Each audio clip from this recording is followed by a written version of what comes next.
The theme this morning goes back to the apron I showed you a couple of weeks ago, really, where it says it's never easy being a Christian, but the retirement plans are amazing. And it's true, isn't it? It is never easy being a Christian in the world today, not a real full-time one. We can, if we like, try to slide in and out of the Christian life. You know the kind, come to church on Sunday and be good and holy, then go out into the big wide world and slide back into their values.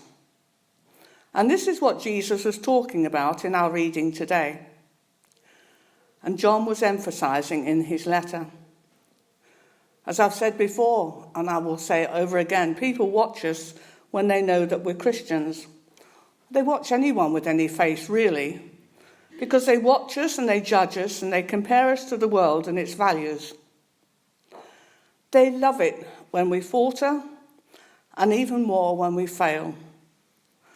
And we know that whilst God may forgive us, the world has much harsher judgments and finds forgiveness very hard.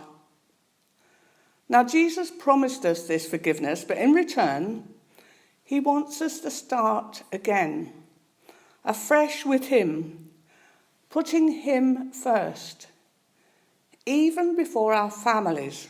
Ooh, that's a bit hard, isn't it? Some may even say impossible. So let's have a look at this passage in Luke and unpack it a bit this morning. I'm going to put it into context first. In verse 51, it says, "As the time approached for him to be taken up to heaven, Jesus resolutely set out for Jerusalem."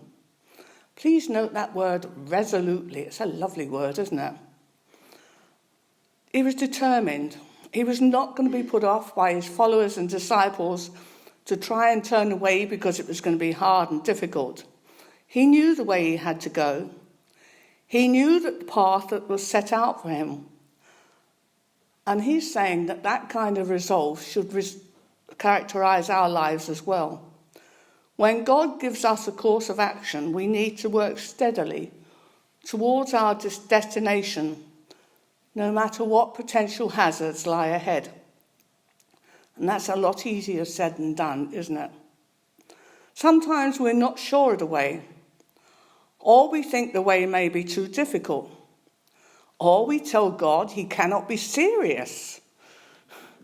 I've done that more times than enough, telling him I can't possibly do that, and I find myself doing it. What do you do when you realize he's not joking and that this is the way forward for you? Quite honestly, I found that when we listen and travel along his way, we find that we want to follow Jesus because he knows the right way for us. Although it may seem very hard and difficult to follow, we can thank God it's never ever going to be as difficult as Jesus' path was. And if you think the action God is asking you to take are too difficult, just think what Jesus went through for our sakes. Keep that in mind as you go forward, trusting that God, through his Holy Spirit, will be with you every step of the way, helping you and supporting you. However, as we travel along, we find obstacles in the way put there by people or circumstances. It happened to Jesus, as we see in these verses just before this, both in the reading today and the ones before. They wanted to go into a Samaritan village on the way there, but there was no love between the Samaritans and the Jews at times. And they realized that Jesus and his disciples were on their way to Jerusalem, so they did not welcome him. Now, good old James and John, they weren't satisfied with Jesus' instructions to shake off the dust off their feet. No. They wanted fire to come and burn the whole lot down because they turned them down. And Jesus rebuked them, we read, and they went on to another village. And he taught us that although we may feel rejected or unwanted at times because of our faith, we must not retaliate. It'd be so easy to hit back, wouldn't it? We have to remember that all judgment belongs to God, and we must not expect his power to carry out our personal vendettas. Now, Jesus had many followers, and we can read that in other gospel readings. But sadly, though, they were often put off because what he asked of them was deemed to be too hard. Remember the story in Matthew 19, verse 16 to 22 of the rich young man who kept the commandments almost religiously, you might say. Yet when Jesus said, "Good, well, sell all you have and give it to the poor and come and follow me," went away sadly because he had a great deal of wealth. Jesus didn't call on everyone to give up everything and to follow him, but he obviously felt this was right for that young man. Whatever he asked us to do, it won't be out of our capabilities. It might be out of our comfort zone, but it won't be out of our capabilities. So Jesus was walking along, going to Jerusalem, and he met many people who seemed willing to follow him. But were they? The first one was reminded it was not easy to follow Jesus because he had nowhere to lie his head. In other words, don't come along and expect an easy life and that everything will be given to you. Then he said unto another man, "Follow me." But the man said, "Lord, first let me go and bury my father." Now, was he just I knew I'd get that word wrong. Prevaricating? We don't know. On the surface, Jesus' reply to him seemed very harsh. Let the dead bury their own dead, but you go and proclaim the kingdom of God. But Luke doesn't tell us whether this father was terminally ill or not. If he'd already been dead, then the young man would have been there, already fulfilling the burial duties.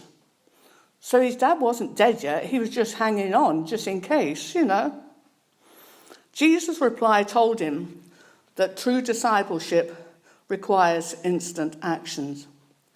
He didn't teach people to forsake responsibilities to families, but he often gave commands to people in the light of their real motives. Sadly, I've seen one young man back off and give up the church. Whether that included his faith or not, I don't know. He went to an open day in the diocese to explore different ways of serving God, and much to his astonishment, ordination came up. At first he came back, he was buzzing about it. He was really, he was marvellous. But I think then reality set in. And he withdrew, and I couldn't stop him. Eventually he stopped coming to church, coming one final time with his son, who used to love coming. And he said it felt strong and alien to him. I advised him to try other churches, but I don't know what happened, and sadly we never saw him again. It reminded me that sometimes what Jesus is asking people to do seems to be too much for them. There is a cost to following Jesus, and each of us must be ready to serve him, even when it requires sacrifice. In 1 John 2, we read, "Do not love the world or anything in the world." Now, some people think that worldliness is limited to our external behaviour, the people we associate with, the places we go, the activities we enjoy. But worldliness is also internal, because it starts in the heart and is characterised by three attitudes. The first one is the cravings of sinful man and the preoccupation with gratifying our physical desires. Number 2 is the lust of their eyes, craving and accumulating things, bowing to the god of materialism.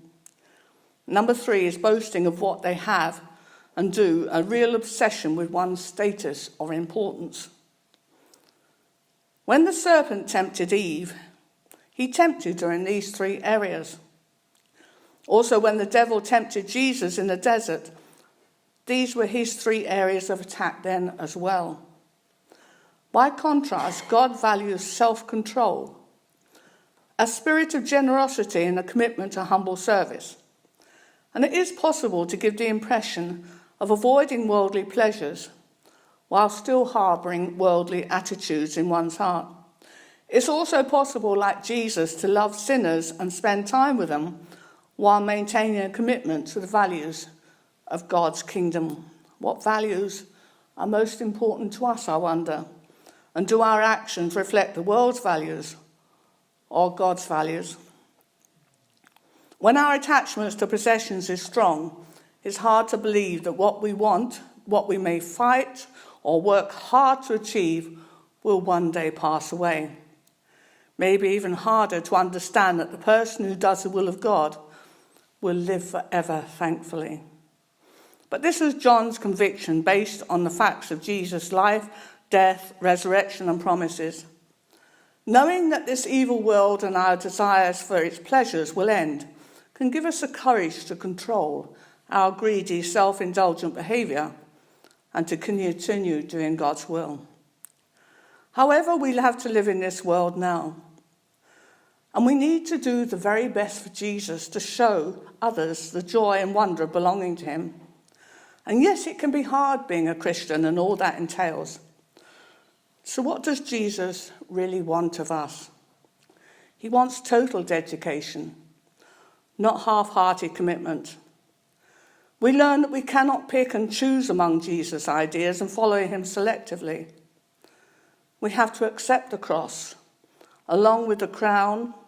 We have to accept judgment as well as mercy. And we must count the cost and be willing to abandon everything else that has given security. So what happens to us? Are you not sure of what he wants us to do? Can I just give you a few ideas? Start by giving him time each day. Time to read the Bible, for prayer, and to be quiet with him. And during that time, you will hear his voice. Now, people say, how do I know it's his voice?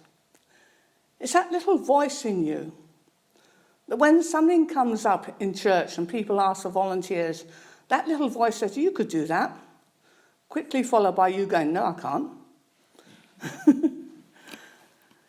We can do things to help in the church. It doesn't matter what it is. We can do things to help our neighbour. It doesn't matter what it is.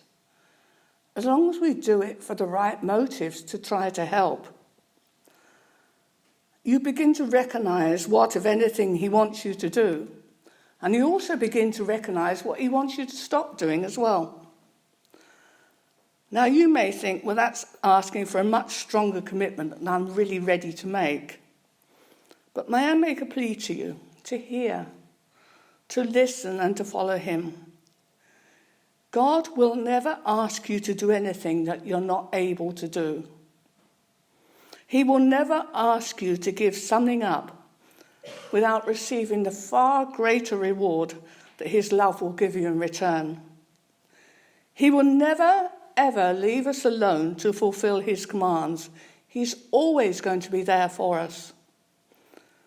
God will always give us a lot more than we give to him because he's never going to be in debt to us. So whatever that little voice calls you to do, whatever that little voice makes you think about following, just try listening to it a bit more this week. Just give him a bit more time this week. Just make it him a priority in your lives rather than an afterthought when you've done everything else. Amen.